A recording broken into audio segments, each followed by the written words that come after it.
how to use multiple Telegram accounts on iPhone.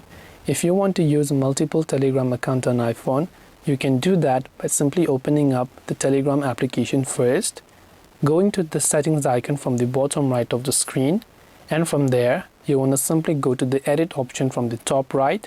Once you go to the edit option from the top right, if you look at the bottom, you'll find an option that says add another account. So all you have to do is tap on add another account and simply make sure to enter the phone number of the account that you want to add. Then you can tap on continue, verify with the verification code, and from there you will be able to use multiple Telegram accounts on iPhone. This way you will be able to use multiple Telegram accounts on iPhone.